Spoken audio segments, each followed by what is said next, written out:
Una mirada desde los 30.000 pies de altura al gobierno de Dios sobre el mundo antes de trazarnos su plan redentor a través de Abraham y su posteridad.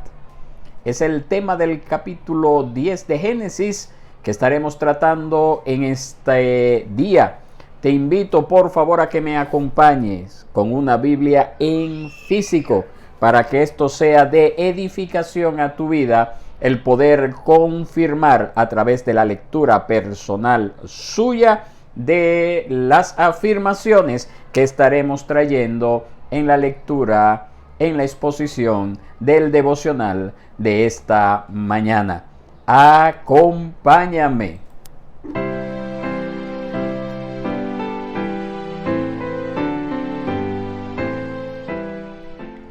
Este capítulo 10 de Génesis nos da los detalles de cómo los descendientes de Noé comenzaron a poblar la tierra.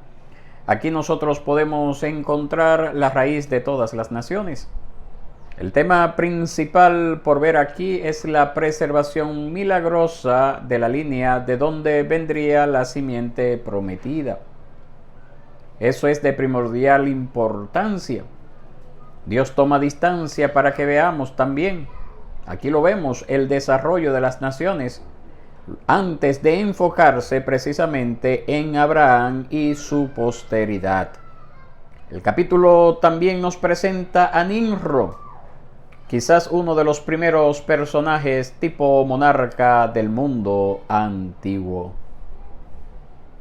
Encuentro interesante que el orden de los hijos de Noé enumerados en el verso 1 y en los capítulos anteriores no es el orden que se da a partir del verso 2 de este capítulo 10. Se han sugerido diversas o diferentes razones y es algo en lo que podríamos nosotros tomar tiempo para analizar en otra ocasión. Por el momento nos basta saber que este orden busca presentar primero el origen de las naciones y luego pasar a enfocarnos en Abraham y sus descendientes, como comenzaremos a ver a partir del capítulo 12. Nosotros no podemos explorar todas las naciones, pero vamos a considerar una serie de observaciones breves que podemos extraer de este capítulo 10. En los versos 2 y siguiente, Jafet nos da la línea genealógica de los pueblos indoeuropeos, es decir, estos pueblos que se establecieron desde la India hasta Europa. La mayoría de estas personas no aparecen nombradas muchas veces en el Antiguo Testamento, no se le menciona como ocurre con otras naciones, con otros personajes. Los versos 8 al 10 nos presentan a Nimrod y Babilonia. Nos dice estos versos que este hombre Nimrod era poderoso. Y ese término puede ser positivo o negativo, pero en este caso específico, en el caso de Nimrod, Nimrod es un rebelde. Se ve entonces que este término poderoso es negativo para con este personaje. Muchos historiadores, comentaristas de las escrituras creen que sus habilidades que son enunciadas aquí, que eran de cazar, no eran cazar animales, sino que era cazar hombres. Este hombre Nimrod también fue un constructor o gobernante de un imperio, siendo Babilonia el más notable. También cuando nosotros leemos que hace referencia a Nimrod delante del Señor, eso debe de llevarnos a tomar en cuenta de cómo también en el libro de Job se registra que Satanás venía en varias ocasiones delante del Señor. Y Calvino sugiere que este lenguaje insinúa que Nimrod intentó elevarse por encima del orden de los hombres, así como los hombres orgullosos se ven traspasados por una vana confianza en sí mismos para poder mirar a los demás como desde las nubes. Esto lo dijo Juan Calvino en su comentario. Nimrod pudo haber sido el mismo personaje que se conoce en la historia y que quedan registros arqueológicos como con el nombre de Nan-Lugal, un hombre tirano que se esforzó a través de la tiranía, valga la redundancia, para imponer la centralidad del gobierno y la uniformidad de la cultura.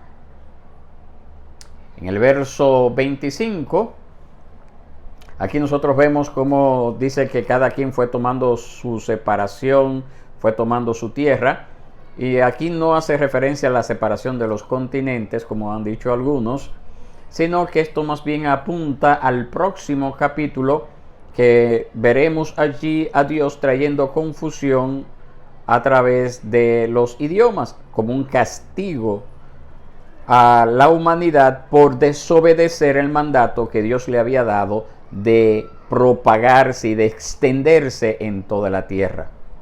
Entonces, en este caso, Peleg tipifica a Cristo, que nos dice Lucas 12:51, el mismo Señor hablando: ¿piensan que vine a dar paz en la tierra?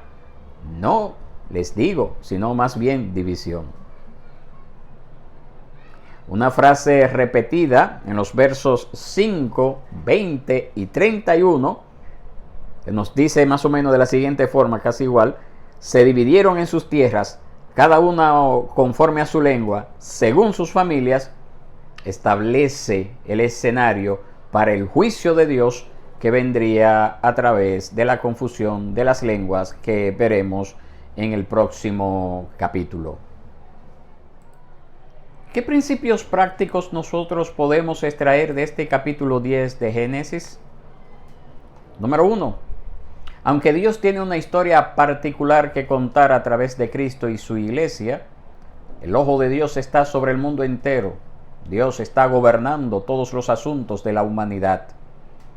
Génesis capítulo 10 muestra que Dios tiene su mano en una línea particular. A pesar de que Él gobierna sobre toda su creación, Dios tiene un trato especial con una línea particular de su creación. De su creación, vamos a decir, la corona de su creación, que es la humanidad.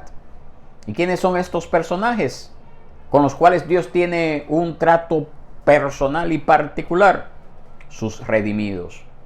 La iglesia universal de todas las épocas, que está representada a través de, en estos tiempos, innumerables iglesias locales visibles. Mientras que las naciones rugen en una constante enemistad en contra de Cristo y su pueblo, Dios tiene un remanente que se mantiene fiel a Él y a su palabra, sus redimidos. Número 2. Aquí no hay lugar para el racismo. Aquí nosotros podemos ver que todos descendemos de un ancestro común. Nosotros podríamos decir que todos somos primos hermanos. En este capítulo 10 nosotros tenemos una idea de lo que Pablo dijo en Hechos capítulo 16, verso 26, que dice de la siguiente forma: de uno solo Dios hizo todas las naciones del mundo para que habitaran sobre toda la superficie de la tierra, habiendo determinado sus tiempos y las fronteras de los lugares donde viven. Fin de la cita. Hechos 17:26. Entonces nosotros podemos afirmar que la división más significativa de los hombres que nosotros podemos encontrar en las Escrituras no es por el color de la piel, no es por el estatus social, no es por el idioma que hable, no es por la preparación académica, sino que la única división que las Escrituras presenta entre los hombres es entre los que son salvos y aquellos que no son salvos. ¿En cuál de estas dos categorías te encuentras tú? Ojalá sea de los salvos. Tiene mucho más ventajas ser parte de este selecto grupo de personas. Número 3, quiero hablarle a los jóvenes.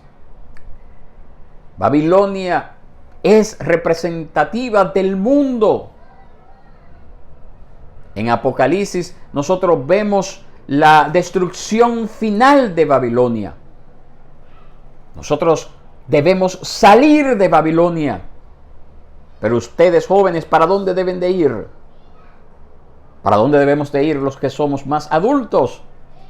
Únicamente Cristo es la única vía de escape de Babilonia. Debemos de huir a Cristo. Debemos depositarnos en las manos de nuestro Señor y Salvador Jesucristo.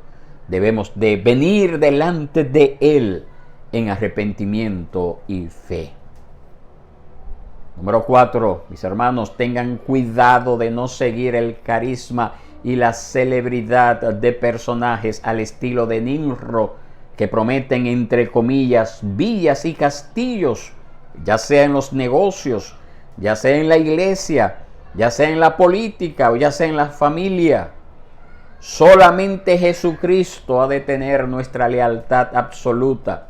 Otros Nimrod que andan por ahí con un lenguaje muy bonito y atractivo y seductor, todos esos Nimrods le van a decepcionar, pero Cristo no.